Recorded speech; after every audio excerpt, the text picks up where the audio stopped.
discernimento. E o espírito se fere à alegoria, sendo alcançado somente pelos espirituais. Um exemplo de sua análise interpretativa, Gênesis capítulo 24, versículo 15 e 17. Rebeca vai tirar água do poço e encontra os servos de Abrão. Significa que diariamente devemos ir aos poços das Escrituras Sagradas para ali encontrarmos com Cristo. A escola de Antioquia da Síria. Diferente das mentes pensantes de Alexandria, que adotaram o método de interpretação alegórico para o estudo das Escrituras, houve uma escola de remanescentes na cidade de Antioquia da Síria que buscava uma interpretação fundamentada no contexto gramatical e histórico. Seu fundador, reza a tradição, que foi Luciano de Samosata, período que vai de 240 até 312 d.C. a sua vida. Ele foi um cristão fervoroso, profundo conhecedor de hebraico e grego, e atribui-se a ele a uniformização dos textos gregos de sua época, dando origem ao texto bizantino ou sírio, sendo esses textos bases literárias da igreja cristã. A fundação da escola de Antioquia ocorreu em decorrência da proliferação dos ensinos do método alegórico de Alexandria, principalmente pelo mestre maior Orígenes. Página 41. Entre seus representantes, os quais se destacaram Deodoro de Tarso, ele vai de 390 d.C., ele utilizou o método literal para os estudos das Escrituras e elaborou diversas obras que versavam sobre a importância do método escrito, que infelizmente se perderam. Teodoro de Mopsuestia, ele vai de 428 d.C., a sua cooperação para o método literal é incontestável. Ele foi um defensor assíduo da utilização das regras gramaticais e históricas para a compreensão do texto. O comentarista Farrari expõe: ele era uma voz, não um eco. Qual que linha de mensagem que dá aí? Você é uma voz ou você é um eco? Aquilo que vem depois. O eco é aquilo que vem depois da voz. É melhor ser a voz, né? Veja o que diz o texto, dos evangelhos sinóticos acerca de João Batista, João Batista dizia, voz que clama do deserto. Ele era uma voz, e não um eco. Há muitas pessoas que são eco, não são voz. O que você é? Uma voz ou um eco? É uma mensagem. Uma voz em meio a milhares de ecos que apenas repetiam mais vazios sons. A voz tem fundamento, o eco é vazio. Ele rejeitou as teorias de Orígenes, mas aprendeu deste a importância indispensável da atenção aos pormenores linguísticos, especialmente ao comentar o Novo Testamento. Ele presta atenção cerrada em partículas, modos, preposições, terminologia em geral. Isso é muito importante. Ele aponta a idiosincrasias do estilo de Paulo. É talvez o escritor mais antigo que dá atenção suficiente à questão hermenêutica.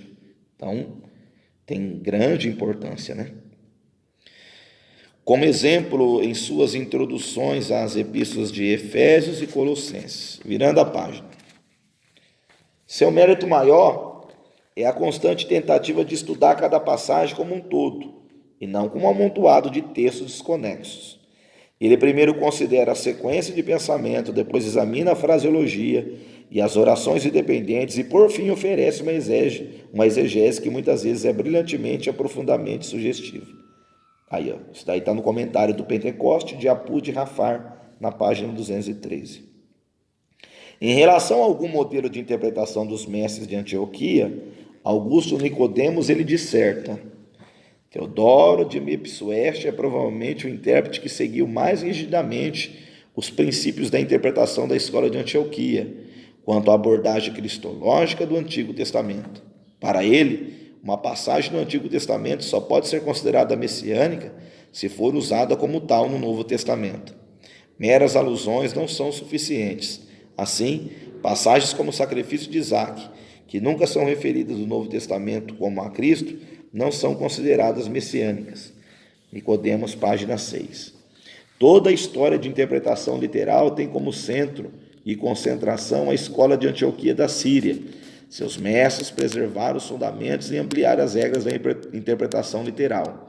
Sem dúvida alguma, o que possuímos hoje consideramos como método coerente de interpretação bíblica e resultado de perseverança intelectual dos mestres de catequese de Antioquia da Síria. Os nossos pais latinos,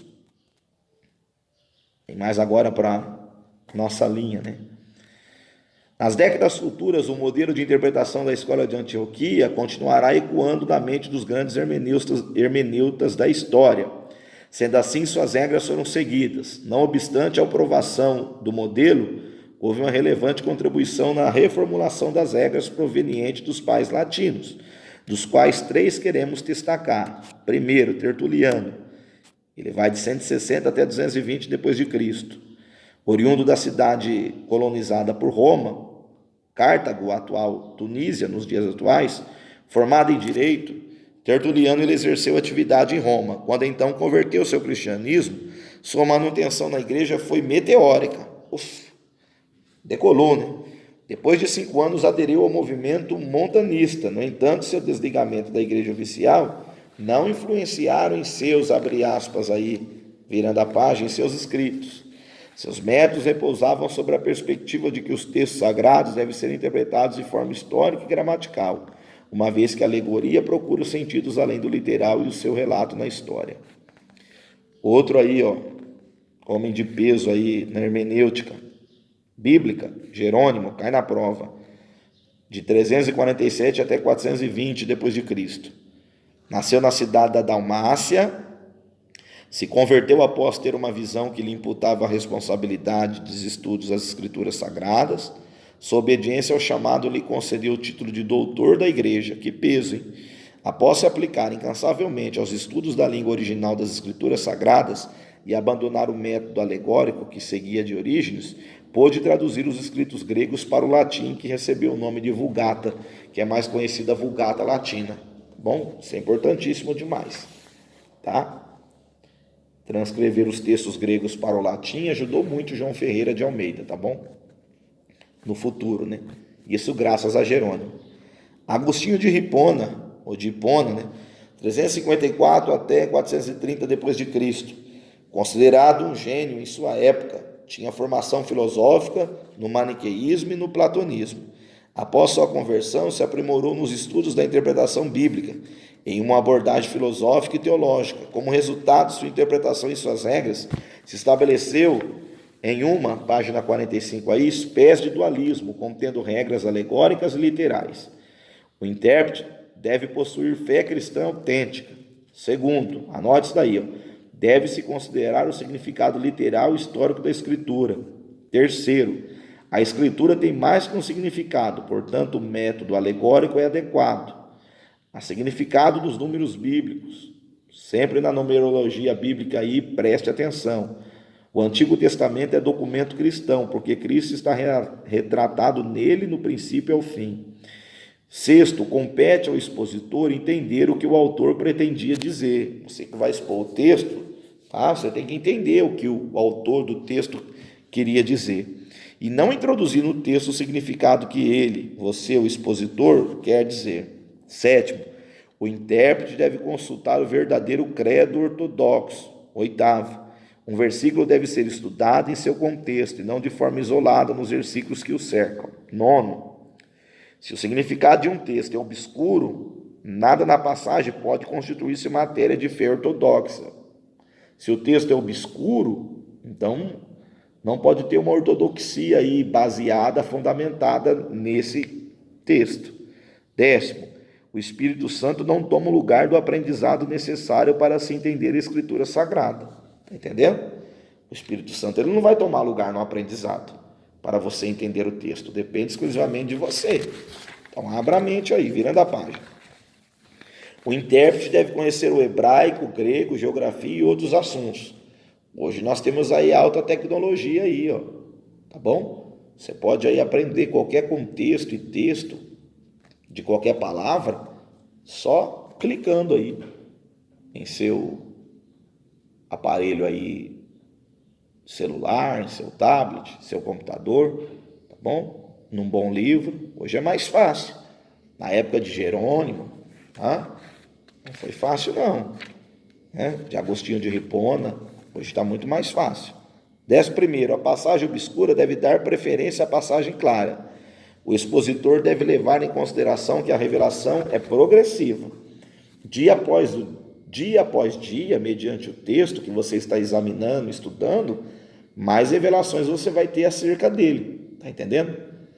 Você nunca vai achar o fim. É uma fonte inesgotável a palavra de Deus. Quanto mais você busca, mais você acha. Quanto mais você cava, mais água você encontra.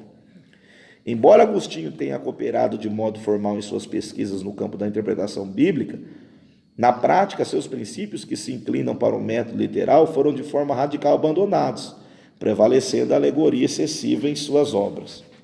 Alguns mestres da teologia indicam como menos valiosa em todos seus escritos seus comentários exegéticos. Uma das frases mais utilizadas por Agostinho como justificativo para sua inclinação e que se tornou comum em nosso contexto para reprimir o interesse alheio de se aprimorar nos estudos das Escrituras abre aspas, porque a letra mata, mas o Espírito vivifica, fecha aspas. Sua intenção era dizer que o sentido literal da Bíblia mata, mas uma alegórica ou espiritual vivifica. Página 47, período medieval. A Idade Média foi marcada pela apatia dos clérigos, em relação ao estudo das Escrituras. Não houve nenhuma evolução nos métodos já estabelecidos. Os clérigos religiosos na época medieval, que foi uma época sombria, de perseguição, de dilemas, de contrastes, tudo por causa dos clérigos, que não procurou se aprofundar no texto, ficou no comodismo. E isso é perigoso. A interpretação alegórica se ampliou e as regras de Agostinho predominaram. Desta feita, durante os 9 séculos, nenhuma manifestação de oposição proveniente dos mestres seguidores da interpretação literária aconteceu. Um dos motivos para tal situação, sem dúvida, se deu pela força da tradição da Igreja sobre os princípios da interpretação. Para termos uma ideia mais clara da situação, analisemos o esposo de Berkhoff. Veja o que ele diz. Durante a Idade Média, muitos, até mesmo do clero, viviam em profunda ignorância quanto à Bíblia Sagrada, porque quanto menos você procura aprender a Bíblia Sagrada, a palavra de Deus, mais ignorante você se torna. Estamos cercados de ignorantes nas tribunas, nos altares, nas redes sociais, na vida social, em todas as camadas da vida dos seres humanos no planeta Terra, a gente vê os ignorantes, por falta de busca acerca da palavra de Deus. E o que conheciam era apenas a tradução da Vulgata e os escritos dos pais. A Bíblia era geralmente considerada apenas como um livro cheio de mistérios, não é? Vai falar acerca da Bíblia Sagrada para muitas pessoas, eles não entendem. Por isso que as ministrações de inúmeras pessoas são vazias e frias, de altos líderes, eles não têm a revelação do texto, está entendendo? Não tendo a revelação do texto, não tendo a presença de Deus, o Espírito Santo sobre a sua vida, e a busca pelo conhecimento, tudo para eles é complicado, é difícil e se torna um mistério. Mas quando nós nos debruçamos diante da palavra do Senhor e mergulhamos no seu rio da palavra, os seus mistérios são revelados, são desnudos. Ele compartilha conosco mistérios que não são revelados a outros homens, que são aquilo que estava oculto, o Senhor revelou aos seus pequenininhos, porque eles tinham sede de buscar, enquanto os sacerdotes, os fariseus, ficavam no seu mundo fechado, dentro de suas sinagogas, em seu mundo frio e vazio de ignorância, enquanto os mais pobres e pequenos recebiam as maiores revelações acerca da palavra de Deus.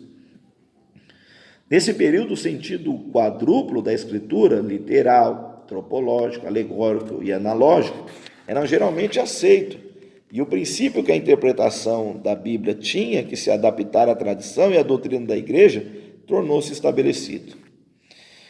Nenhum único princípio hermenêutico foi desenvolvido nessa época, e a exegese de pés e mãos atados pela tradição oral e pela autoridade da igreja, Berkhoff.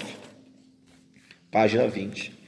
Na Idade Média, todas as possibilidades de desenvolvimento intelectual e espiritual relacionadas ao estudo das Escrituras estagnaram-se diante da tradição da igreja atuante. A tradição, o tradicionalismo mata a fé, mata as pessoas, mata os conceitos, né? Uma força considerável capaz de acomodar a capacidade interpretativa e especulativa do homem em Cristo, como menciona Kevin, abre aspas. A interpretação essencialmente se apoia não no texto, mas na identidade do leitor, fecha aspas. Abre aspas, não é o canon, mas sim a comunidade que rege a experiência interpretativa do leitor, fecha aspas. A força dominante da tradição não pode e não deve ser superior à revelação inserida no texto bíblico. A mente do intérprete precisa ser sujeita à verdade absoluta e não ser sujeito à mentira abstrata dos homens. Período da Reforma. Cai na prova aí, ó. É falso, né? A Reforma resgatou da obscuridade o modelo coerente da interpretação bíblica, página 49, que sucumbiu diante da interpretação alegórica da Idade Média. Envolto ao movimento da remanescência, Erasmo de Roterdã e Juan Rechelin, chamados também de, abre aspas, os dois olhos da Europa, fecha aspas, lançaram luz à necessidade dos intérpretes da Bíblia em estudar os textos originais e contribuíram com o servo literário. Na época, Rechelin elaborou a gramática hebraica do Novo Testamento grego, com matérias de qualidade indiscutível e a consciência dos estudiosos bíblicos renovados. O método alegórico, de forma paulatina, foi sendo abandonado e se estabeleceu a premissa, a ideia de que as escrituras tinham apenas um sentido. Outra conduta importante dos reformadores foi a promoção da autoridade bíblica sobre qualquer ideologia, mesmo tendo sua origem no clero, contrário aos preceitos, como descreve Berkhoff. Bom, em oposição à infalibilidade da igreja, colocaram a infalibilidade da palavra. Sua oposição é perfeitamente evidenciada na declaração de que a igreja não determina o que as escrituras ensinam, mas as escrituras o que a igreja deve ensinar. Outro grande nome da reforma foi o alemão Martinho Lutero. Esse deixou o seu nome estampado nas páginas e nos livros da história. Cai na prova aí também. Outro grande nome da reforma foi o alemão Martinho Lutero, que após sua carreira ministerial, fracassada como monge agostiniano, se transformou em voz intensa do protestantismo. Sua oposição em relação às escrituras sagradas estão em pauta até os dias de hoje. Uma interpretação adequada das escrituras deve proceder de uma compreensão literal do texto. O intérprete deve considerar em sua exegese as condições históricas, a gramática e o texto. Existe uma unidade entre o Antigo e o Novo Testamento. Tanto o Antigo Testamento como o Novo Testamento apontam para Cristo. A obra literária mais importante de Lutero foi a tradução da Bíblia para a língua alemã. Felipe Melanchthon, período de 1497 a 1560, discípulo de Lutero, se aprimorou no estudo do grego e hebraico. Em seu legado literário encontra-se uma obra exegética. Entre dois princípios se destacam. Primeiro, as escrituras devem ser entendidas gramaticalmente antes de serem entendidas teologicamente. Segundo, as escrituras têm apenas um sentido, claro e simples. João Calvino, período aí que vai de 1509 a 1564, é considerado o maior exegeta de sua época. Anuiu-se os princípios de Lutero, salvo a ideia de que Cristo deveria ser encontrado em todas as partes das Escrituras. Sua posição em relação ao método alegórico era extrema.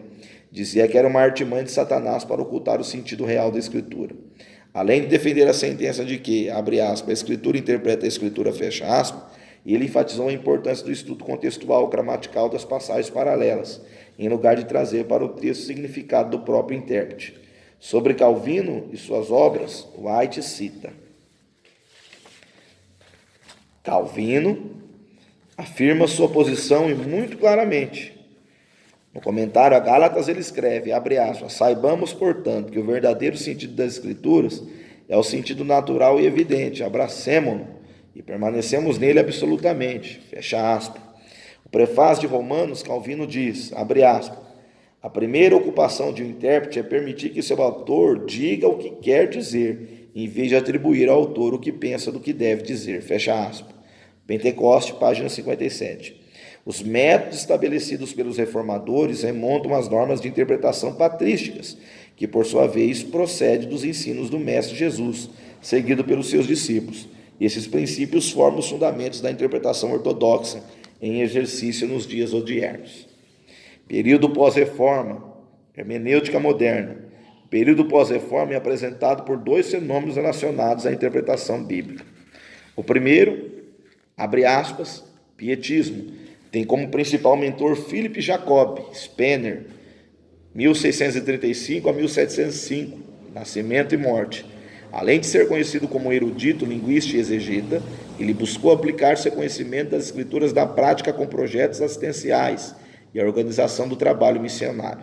O movimento pietista foi marcado pelo desejo coletivo dos seus adeptos em conhecer a vontade de Deus através da sua palavra. Utilizava o método de interpretação histórico-gramatical.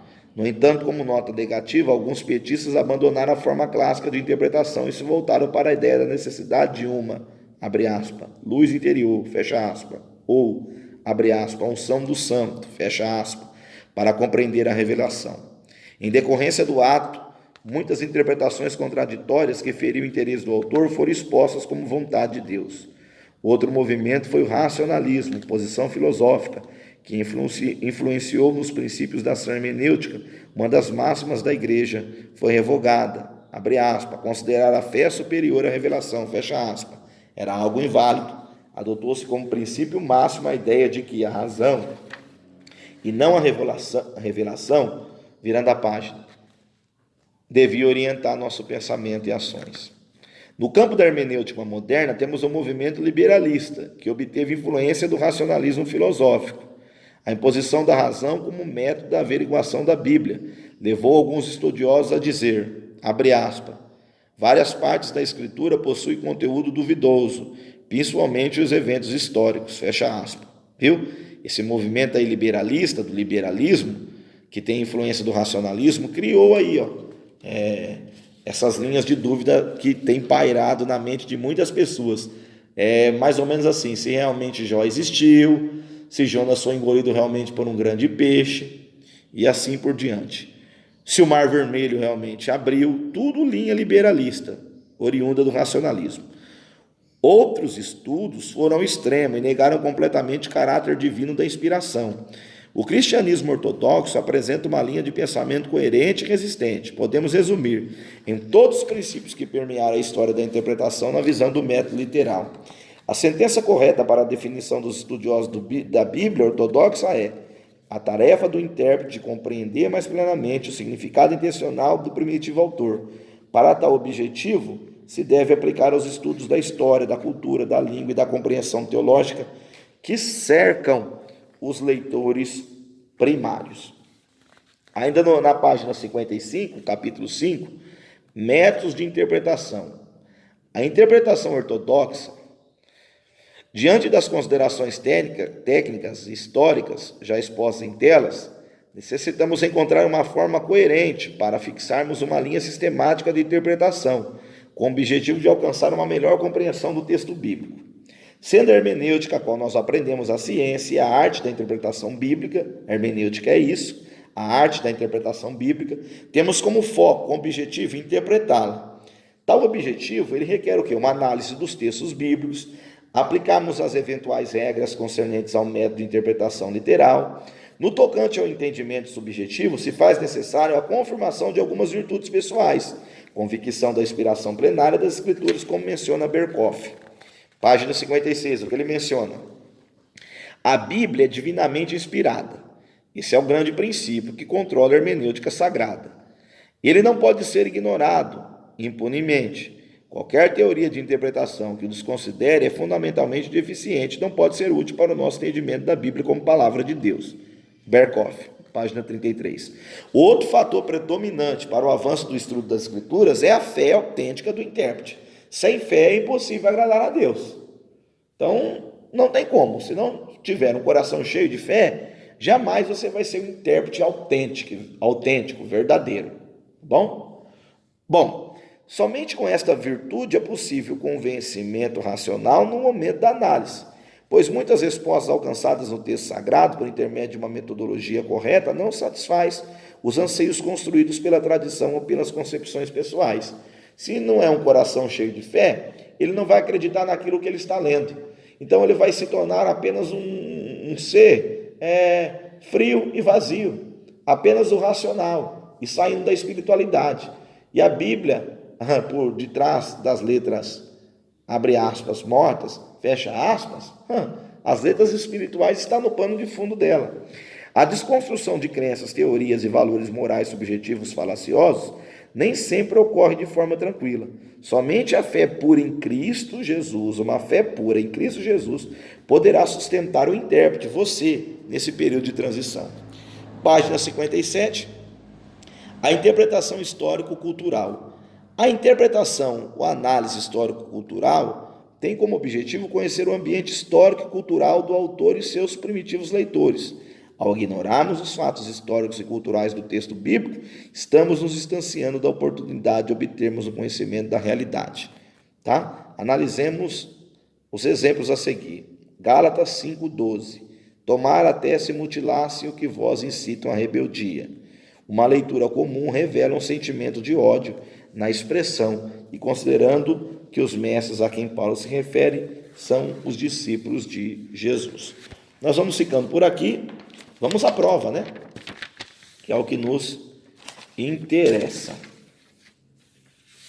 Bom, vamos aí à prova. Letra A. O método literal continuou presente nas concentrações teológicas do Antigo Testamento? Letra B. No entanto, com o decorrer do tempo, inclinaram-se ao método alegórico? C. O ministério terreno de Jesus se estabeleceu no Antigo Oriente? Letra D. Aquilo que é verdade sobre a premissa menor aplica-se à maior?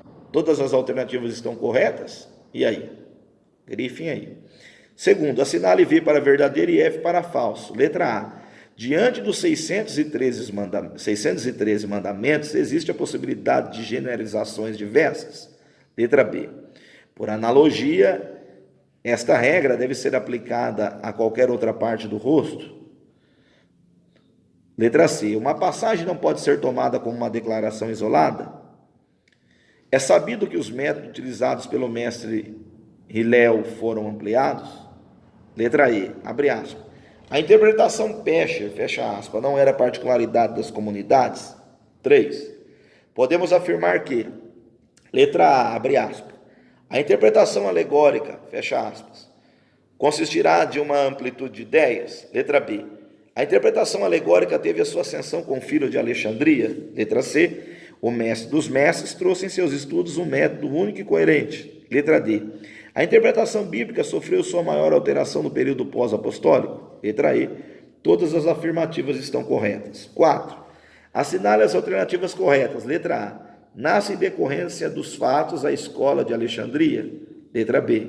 Outro mestre conceituado na escola de Alexandria foi Tito Flávio Clemente? Letra C. O sucessor de Clemente foi o notável, abre aspas, Orígenes, fecha aspas. Letra D. As escrituras só podem ser realmente interpretadas por seres humanos carnais? Letra E. Apenas as alternativas A, B e C estão corretas. Então você grife aí. Quinto, assinale V para verdadeiro e F para falso. Letra A, abre aspas, Jerônimo, fecha aspas, nasceu numa cidade da Dalmácia? Letra B, abre aspas, Agostinho de Hipona, fecha aspas, considerado um gênio em sua época? Letra C, a Idade Média não foi marcada pela apatia dos clérigos? Letra D, a reforma não resgatou da obscuridade um modelo coerente? Letra E, outro grande nome da reforma foi o alemão Martinho Lutero. E aí? Você vê o que é verdadeiro, o que é falso. Vamos ficando por aqui. Deus te abençoe, continue te graduando, te formando, né? E te educando. Que as palavras de Deus continuem sendo uma contínua sobre a sua vida.